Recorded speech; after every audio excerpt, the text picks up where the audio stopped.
मर्जी जैसे आज वृंदावन की होली शुरू हो गई है और अगले 4 दिन तक होली चलेगी।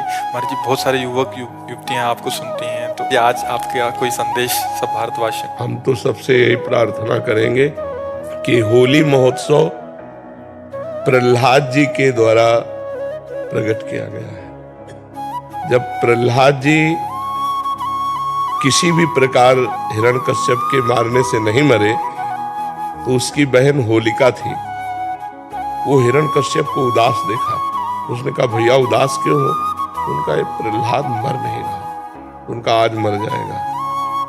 लकड़ी का बहुत सा ढेर लगाया जाए और उसमें लेकर हम प्रहलाद को बैठ जाएंगे तो हमें अग्नि से वरदान मिला है, एक पट, शीतल पट, जिसको हम मोड़ लेंगे तो हमारा रोम भी नहीं झुलसेगा और प्रहलाद मर जाएगा। बड़ा प्रसन्न हुआ हिरण्यकश्यप। उसने बहुत लकड़ी का पहाड़ लगाया, उसमें ऐसा बनाया जिसमें प्रहलाद जी को लेकर उनकी बहन बैठ गई। प्रहलाद जी की बुआ हुई, हिरण्यकश्यप की बहन। आग लगा दी गई तो भगवान की कृपा से ऐसी वायु चली कि शीतल पट प्रहलाद जी के ऊपर आ गया और वो जलकर राख हो गई।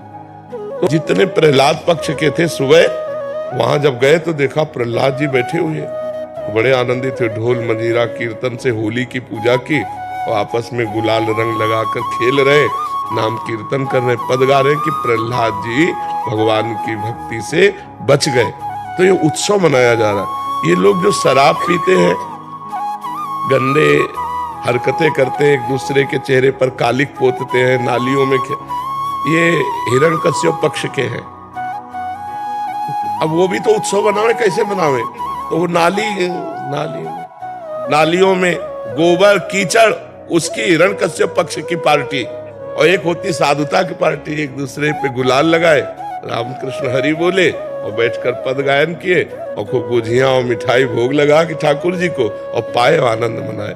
तो हमारी समस्त देशवासियों से प्रार्थना है कोई भी व्यसन न किया जाए। व्यसन उत्सव को खराब कर देता है, जैसे शराब है और भी हुक्का है, ड्रग्स है, कोई भी नशा मत करो।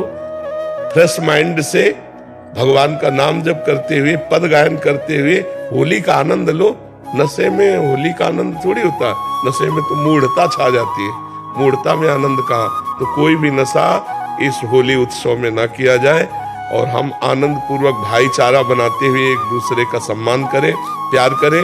जो हमसे दुश्मनी मानते हैं, होली के दिन हम उनके भी घर जाएं और उनके गुलाल लगावें और उनसे प्यार करें। हमारा एक भी दुश्मन विश्व में ना हो, यही सबसे बड़ी हमारी प्रार्थना है। हमारे आचरण पवित्र हो, हमारा व्यवहार पवित्र हो, हमारा चिंतन पवित्र हो तो होली सार्थक है। नहीं, कितने लोग नशा करके झगड़ा कर लेते हैं, कितने लोग अपनी हानि कर लेते हैं। अच्छा, आंख कितनी सूक्ष्म वस्तु है, उसकी आंख में अगर देखने में कमी आ जाए या चोट लग जाए, गुलाल तो गुलाल कीचड़ फेंकते हैं, कपड़ा फाड़ देते हैं, शराब पिए, उद्दंडता, ये सब ठीक नहीं। ऐसा होली उत्सव न मनाए जो सभ्यता के खिलाफ हो, समाज के खिलाफ हो, हमारे धर्म के खिलाफ हो, अध्यात्म के खिलाफ हो। ऐसा कोई कार्य न करें। सबसे पहली बात है कि शराब न पिए, जो शराब पीते हैं होली उत्सव में स्वाहा कर दें। और दूसरी खास बात है मांस न खाएं, क्योंकि आप भले जीव हत्या नहीं करते लेकिन आप हिस्सेदार हुए, क्योंकि आप खरीद के लाते हो और खाते हो तो आप हिंसक ही माने जाओगे। तीसरी बात, किसी माता बहन की तरफ गंदी दृष्टि मत देखो, जैसे तुम्हारी बहन ऐसे दूसरे की बहन। तो आप पवित्र ब्रह्मचर्य रहिए और जो अपनी पत्नी है उसी पे अनुराग कीजिए। ये 3 बातें छोड़ने की कोशिश कीजिए: शराब, मांस, व्यभिचार।